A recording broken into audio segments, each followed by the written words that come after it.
ভারতের বুকে এখন মহা যন্ত্রণা। বাংলাদেশ যে ঘটনা ঘটিয়েছে তা কল্পনাতেও নেই পলাতক স্বৈরাচার শেখ হাসিনার। পরম মিত্র ভারতের প্রধানমন্ত্রী নরেন্দ্র মোদীর। তিনি ভুলেই গেছেন ফ্যাসিস্ট আওয়ামী লীগ আমলের সেই নতজানু ঢাকা আর এখনকার কলার উঁচু করা ঢাকার ফারাক অনেক। ৫ আগস্টের পর গঙ্গায় গড়িয়েছে বহু জল, পদ্মার তীরে উঠেছে নতুনের ঢেউ, যে ঢেউ আগ্রাসী। আধিপত্যের পার ভাঙতে মরিয়া এই বাংলাদেশ মাথা নোয়ায় না। কোনো মোদি কিংবা গদি মিডিয়ার প্রোপাগন্ডার তোয়াক্কাও করে না। ইটের জবাব দেয় আস্ত পাথুরে পাহাড়ে। এই বাংলাদেশের নেতৃত্ব দিচ্ছে একজন নোবেল জয়ী ডক্টর মোহাম্মদ ইউনুস। নামটা শুনলেই অনেকে শ্রদ্ধানবত হন। বাংলাদেশের রাজনৈতিক দলগুলো এখন আরো সচেতন, যারা আর কোনো আধিপত্যের কাছে মাথা নোয়াতে একদম নারাজ। আর সেই সীনা টান করা বাংলাদেশকে সম্প্রতি দেখেছে ভারত। বিএসএফ কে সমীহ করার দিন যে ফুরিয়ে গেছে বহু আগেই, তার প্রমাণও মিলেছে হাতে নাতে। সম্প্রতি উল্টো 2 বিএসএফ সদস্য বাংলাদেশের বিজেপির কাছে নতজানু হয়েছে। সীমান্ত আইন ভেঙে অস্ত্রসহ বাংলাদেশের অভ্যন্তরে প্রবেশের ফল পেয়েছে হাতে নাতে। সাধারণ জনতা ও বিজেপির সদস্যরা অস্ত্রসহ ধরার পর ক্ষমা চাইতে বাধ্য হয়েছে বিএসএফ সদস্যরা। করেছে কান্নাকাটি, যে ভিডিও ভাইরাল হয়েছে সোশ্যালে। আর আগুন লেগেছে দিল্লির মসনদে জেকে বসাদের মন ও মাথায়। তারা নিবিড়ভাবে ভাবছে কি করা যায় এখন। তারপর হাজির হয়েছে ভিন্ন বাহানায়। তারা এবার তুলেছে অন্য ধোয়া।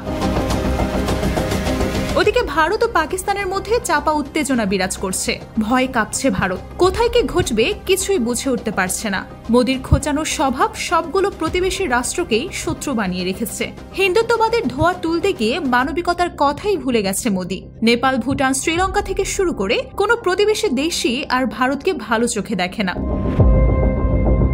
নিজের খোঁড়া গর্তে নিজেই পড়ছে মোদির ভারত। পাকিস্তানের তাড়া খেয়ে এবার সন্দেহের বিষ দাঁত দিল্লি ঢোকাতে চায় বাংলাদেশে। তাই ভারতের পূর্বাঞ্চলীয় সীমান্তে সতর্কতা জারি করেছে মোদি প্রশাসন। দেশটির গণমাধ্যম জানিয়েছে তাদের গোয়েন্দা সংস্থা ও নিরাপত্তা বাহিনীকে বাংলাদেশ এবং মিয়ানমারের সঙ্গে লাগোয়া সীমান্ত এলাকায় কড়া নজরদারি রাখার নির্দেশ দেওয়া হয়েছে।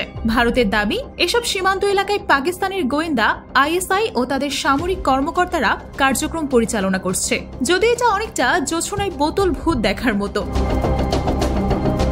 ভারতের কুটচাল বারবার ধরা খাচ্ছে। মোদি প্রশাসন নিজের দেশেই নাকানি চুবানি খেয়ে বাংলাদেশের উপর দায় চাপাতে চাচ্ছে। সাম্প্রতিক পশ্চিমবঙ্গের মুর্শিদাবাদে ওয়াকফ আইন নিয়ে বিক্ষোভের আর সহিংসতার দায়ও তারা বাংলাদেশের উপরই চাপিয়েছিল। যদিও পশ্চিমবঙ্গের মুখ্যমন্ত্রী মমতা ব্যানার্জি হাটে হাড়ি ভেঙে মোদির মুখোশ খুলে দিয়েছে। তিনি সরাসরি বলেছে মুর্শিদাবাদ সহিংসতার পেছনে রয়েছে বিজেপি আর আরএসএস, আর এরা সবাই মোদির আশীর্বাদ পুষ্ট। এমনকি কাশ্মীর হামলার ঘটনায়ও মোদির মুখোশ খসে পড়েছে। দেশটির বিরোধিতার সরাসরি বলেছে এই হামলার সম্পূর্ণ দায় মোদি সরকারের। তারা ভোটে জিততেই এই কাজটি করেছে। অনেকেই বলছেন এই হামলার সরাসরি পরিকল্পনাকারী অমিত শাহ। তিনি হামলার আগে কাশ্মীরে গিয়ে সব পরিকল্পনা করে এসেছিলেন। আর যারা সরাসরি কথা বলছেন না, তারা তুলেছেন প্রশ্ন। ভারতের সামরিক বাহিনীর একটা বড় অংশ কাশ্মীরে মোতায়েন করেও জনপ্রিয় পর্যটন কেন্দ্রে এমন হামলার ঘটনা ঠেকানো গেল না কেন? কেন কোনো তথ্যই পেল না ভারতের কথিত বাঘা বাঘা গোয়েন্দা সংস্থাগুলো? কাশ্মীর ইস্যুতেও ধরা খেয়ে মোদি এবারও সেই পুরনো তরিকায়। এবার তার চোখ মুসলিম আর বাংলাদেশের দিকে। পরাজিত মোদি বিষণ্ণ বদনে একটু স্বস্তি পেতে চায়, আর তাকে সেই দুদণ্ড শান্তি দেয় হিন্দুত্ববাদ আর বাংলাদেশ। বাংলাদেশকে নিয়ে কথা বললেই মোদির দল পায় লাইক, কমেন্ট, শেয়ার, তাতে দলের ভিউ বাড়ে। তবে সমস্যা হচ্ছে অন্য জায়গায়। মোদি বাংলাদেশকে ভিলেন বানাতে গিয়ে নিজেই ভিলেন বনে যায়। কাকের ময়ূর সাজার শখও তাই থাকে অপূর্ণ।